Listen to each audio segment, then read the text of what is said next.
Hey guys, just finished watching The Flash, Season 4, Episode 2, Mixed Signals. Mixed Signals. This episode was pretty cool. It was pretty fun. It was a great episode.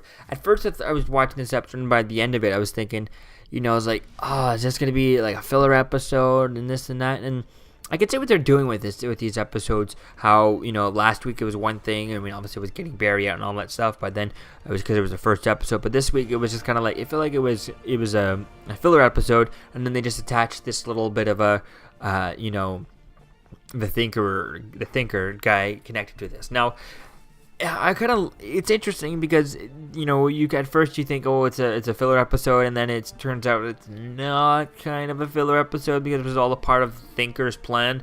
But really, what did Thinker do to make this happen?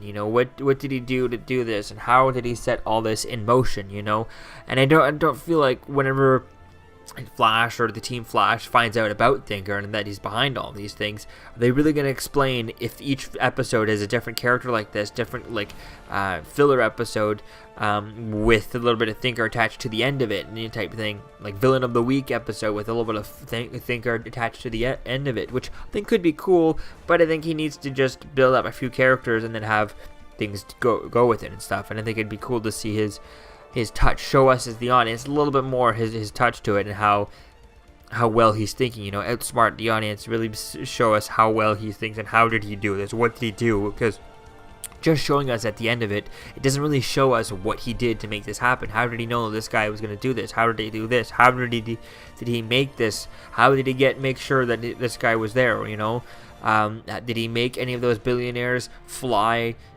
be in Central City so that the Flash could fight him and stuff like that?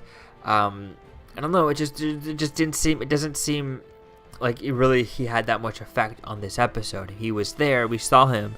And he is pretty cool idea. I definitely can't wait to see where things go. And if we go back to the last week's episode, Caitlin's boss from the bar was pretty cool. He had the same symbols that Barry was drawing that are on Thinker and stuff. So I think there will be some connection there.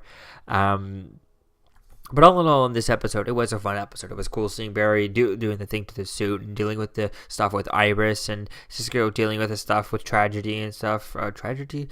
I forget what her name is, but and it was pretty cool dealing with that and stuff. It would have been cool to see, because they're setting up to having Danny Trejo coming on as what's her face's father and stuff like that and stuff. So it's gonna be fun to see when that comes up and see how that goes there and stuff. But so it was fun dealing with the different things, the things going wrong with Barry's suit and stuff. Although Wally got taken out very fast. I mean, that must be a super powerful cannon that he had in his suit, and it knocked Wally out for the whole last end fight type thing. I don't know, but it was a cool scene at the beginning, in the precinct, when Barry came in and collected all the pieces of the grenade and stuff like that. That was pretty cool. Reminded me a lot of episodes of Smallville, how at the end when he would grab the last bullet type thing, and this was a pretty cool episode with all this slow motion stuff and dealing with Barry being, super high energy and stuff, and not dealing with his stuff with Iris. It was interesting. And the best part of this episode, was during the therapy session, seeing that newspaper that Oliver Queen was in Oliver Queen is Green Arrow type thing. Mayor Oliver Queen is Green Arrow. That was perfect. I love it when they do things like that. I just wish they would have, he should have known before the newspapers. He shouldn't have known the night before. This episode should have started off, with Barry coming in. Did you guys hear that Oliver Queen is? Did you know that this? Did you see this? Oliver Queen is Green Arrow. And there should have been headlines on their phones and stuff like that before it got time to be printed off and then posted out and then sent out there.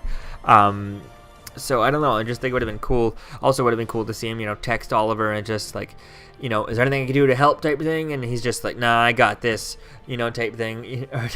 Or just if a text I could go back in time, LOL, type of thing, JK, LOL. That would have been funny. And then seeing that in this week's episode of Arrow, seeing the response and him just going, laughing at that.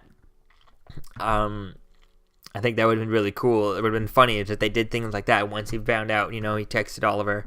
That would have been really funny to see that.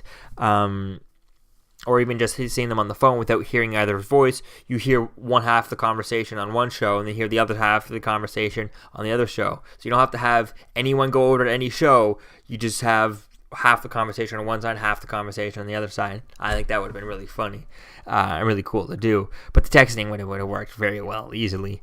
So yeah, it was just really cool that they did that, and having that Easter egg there, really connecting the shows and stuff. I really love when they do that. I just wish they did that a little bit more with different things and stuff like that. So yeah, so it was all in all, this episode was a good, an interesting episode. It was a fun episode. Would like to have seen, Caitlin a little bit more doing something with Killer Frost. We didn't see any Killer Frost. She did get her eyes go white and stuff, and there is beginning of a seed there. It was perfect that Iris was even there in that one situation. Was like, type thing to notice something off with her and stuff. So I think it would have been nice to see little things like that, a little, like maybe twice in this episode instead of just once. Is what I would have done, just so that it just to put a little bit of a indention in just a little bit of a suspicion for something in Iris and stuff like that. I think it would be really cool to see that, or maybe someone else could have noticed another opportunity when that happened and stuff. So I think I liked the way they played with that, and definitely can't wait to see how they play with that. I hope that we get her maybe full Killer Frost in the crossover and stuff. If she goes over to Earth X as well and stuff, I definitely want to see her be a part of that. Based on set photos and things like that, it looks like different people are going to be a part of it, like Alex and things like that. So I'd love to see Killer Frost being a part of it and going over. Whoever goes over, if it's not just Barry, Oliver, and Supergirl, and people who all have powers, I think Caitlin Snow should definitely go there. So I think it's going to be fun to see where that goes. Hopefully things build with that, and maybe we get to see what the Thinker's plan is for Caitlin Snow. So we'll have to wait and see where things go with that, but hopefully he has a plan with her, and I'd like to see them tease that he has a plan for Killer Frost or something like that. So all in all, this episode was kind of fun. It was interesting with the whole tech guy, how he did his thing. I just wish we would have been easier to see what, yes, he's mentioning, that now the guy's in the spot that Thinker wants him to be, but it's just he doesn't really feel like that Thinker did much in this episode. I would like to see a little bit more, be able to see what Thinker did in this episode, whereas they don't really show us. He's just like, oh yes, he's all part of my plan, but come on, show us a little bit, tease us that what he did. Don't even get it to see or get a feeling of what he even did to this, to make this happen and all that stuff. So yeah, let me know what you think, guys, about this in the comments below, and I'll see you guys in the next video. Peace out. I'm Captain America, here to talk to you about one of the most valuable traits a soldier or student can have. Subscribing. Sometimes subscribing is the key to victory. Sometimes it leads to very little, and it seems like it's not worth it. And you wonder why you waited so long for something so disappointing. How many more of these? You're still here. Don't forget to like, comment, and subscribe, guys. Peace. It's over.